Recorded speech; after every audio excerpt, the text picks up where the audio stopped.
Don't we all wish to be Wonder Woman or Superman? Who's perfect? Is anyone here who is perfect? Does anyone here know what perfection is? I think whenever we think about the notion of perfection, it's usually idols, it's usually people who come to mind. And maybe when they're younger people, they might think about someone like Johnny Depp. If you're more scientifically minded or more academic, then Albert Einstein would come to your mind. If you're more from a religious background, it could be the Dalai Lama who you're thinking of. If it's only been male people, male idols, which came to your mind, then you clearly have got a gender bias. It could also be Kate Moss, who you're thinking of. It could be someone like Marie Curie from a scientific background. Or with a religious spirit, it could be Mother Teresa, who represents perfection. Are any of these idols perfect? What does perfection, was their perfection consistent? Why do we want to be perfect? I've been concerned with the question of perfection from a very young age onwards, and I was part of a Catholic community, and I sort of really understood what perfection is from that background on. I regularly talked to my priest. I handed out leaflets and flyers and booklets sort of to members of the Catholic community, and I took seriously the stories which I read in the Bible. And so I understood what human perfection is from that background. It's an imitation of the life of Christ. And that insight became particularly helpful due to another event which happened to me at that time. It was the death of one of my grandfathers. And due to his death, I was made aware of my own mortality. I was made aware that all of us, all of the people near and dear to me, they could die and they will die eventually. I started to imagine what it would be like if all of my parents would die in a car accident in one single instance. Would I ever be able to see them again? Would I be able to meet them and talk to them again? What would it be like if I'll die? What will happen to me? Will there be something afterwards? On the basis of my religious background, I understood that after death, sort of if I fulfilled a religious understanding of perfection, I would get rewarded from God and have a blissful afterlife in paradise. If I don't stick to that account of perfection, I would be tormented in hell. I wasn't so fully convinced of that religious upbringing that I didn't take any other options into consideration. So it could also be the case that with death, everything's over and there's nothing afterwards. I realized then when I'm sticking to a religious account of perfection, I wouldn't necessarily have fulfilled all of the pleasures, all of the drives which are within of me. I would have to sacrifice quite a big and significant aspect of my personality. So I realized that we want to be perfect because we wish to live a good life. And this was the basic insight which I gained on the basis of these reflections. That's the real interest of why we are interested in perfection.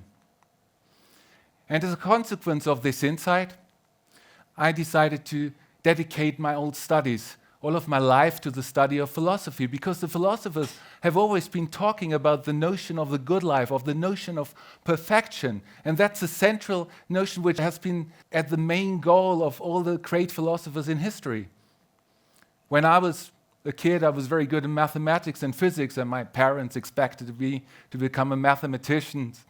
But I couldn't justify it for myself anymore. I just had to do philosophy.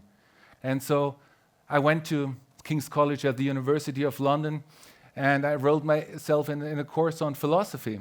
And I dedicated my life fully to that field of studies. And I tried to fulfill the aphorisms by William Blake: the road of success leads to the palace of wisdom. The road of excess leads to the palace of wisdom. And I was trying to do that sort of from the perspective of my personal life as well as from the perspective in my professional life. And as part of my experiences which I've had, in particular in London, I realized and I managed to detect a lot of paternalistic structures. It was always the case with all different types of communities, whether it's a religious community or whether it's any other type of social community that's being connected by an account of perfection. They are values, and values are types of understanding of perfection they're sharing. And if you're someone who doesn't stick to that notion which is being upheld in the community, you're getting excluded, you're being left out. And I particularly realized that as a consequence of something which happened to a good friend of mine, a female friend of mine who was a believer, a firm believer, and she met a boyfriend and decided to move in together with him and to live together with him. And suddenly, various members of her religious community, they approached her and told her, well, this is not a proper way of living. You're not fulfilling our understanding of what a good life consists in. You're not belonging to us anymore if you continue to live together with him. And she really took seriously what was said to her, and she suddenly realized she felt guilty about it. And so she decided to move out and leave her boyfriend. And as a consequence of that action, and it doesn't really matter sort of to which religious faith she subscribed to, because it applies to the various kinds of religious communities, also other types of social communities, that this type of structural paradigms can occur. As a consequence, I realized the importance of listening to one's own needs, desires, and wishes. That there's a conflict to what one thinks, sort of the social demands, the group pressures, what is politically appropriate, and what you really think about, sort of when you're lying in bed at night and what you long for, what you desire, what your body, what your psychological makeup tells you to do. And that is what is important. That is what makes you, realize your own account of perfection, what really makes you live a good life. And as a consequence of all of these insights, I was moving away from a dualistic account of religious worldviews, the ones who had a clear separation between an immaterial soul and a material body.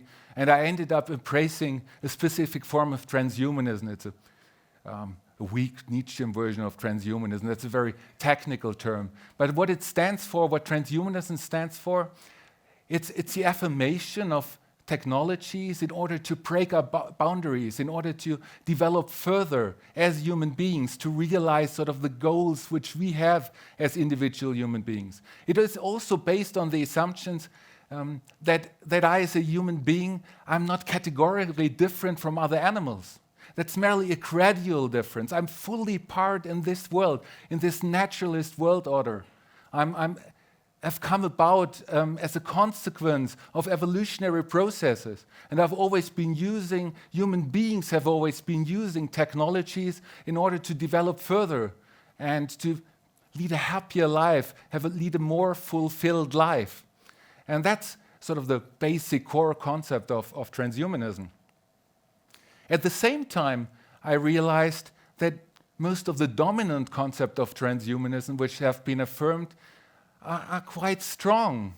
And I've got problems subscribing to them. Actually, I clearly disagree with them. And probably the most important concept which is connected to transhumanism is a Renaissance ideal of perfection, according to which it might not be possible for all of us, but we really want to be intelligent, beautiful, strong, healthy, and to have all the other strengths which are associated with the Renaissance ideal of human perfection. That's sort of the standard way of characterizing transhumanism. It's like a hyperhumanism. The standard ways the humanist ideals are being affirmed in a particularly strong manner. It's also like a humanism on Viagra. A different ideal of the good which is being associated with transhumanism is a common sense ideal of human perfection. Here I'm referring to an understanding put forward by Julian Savulescu from the University of Oxford, who's closely connected to transhumanism, according to whom you live a good life if you possess the following qualities. You're not being disabled, you've got no disposition for mental illnesses, you have a good health, the good capacities for communication, memory, and empathy, and a high intelligence. That's a pretty good conception of what a good life consists in. And most of you would say, well, this is, I could subscribe to that.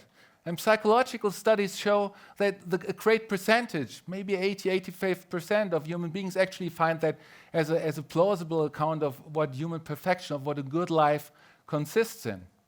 However, a great percentage is not sufficient because these concepts of the good are being applied in moral contexts, in legal contexts. So what we need to aim for is to give an account of perfection which applies to all of us, which is valid for all human beings. And if we take into consideration some specific contexts, it will become clear that these are not good, they're not plausible accounts of what the good life consists in. Can it be your authentic wish if you wish to die? And here, sort of your authentic will is something what your own perfection consists, is what you identify with the good life. And the question wishing to die becomes relevant in many end-of-life issues, in euthanasia, physician-assisted suicide. Can you desire to have your healthy leg amputated? And there are people to whom this has occurred, who just didn't feel that their healthy leg belongs to them. And after it got amputated, they suddenly felt happy. They feel at home with their own body again.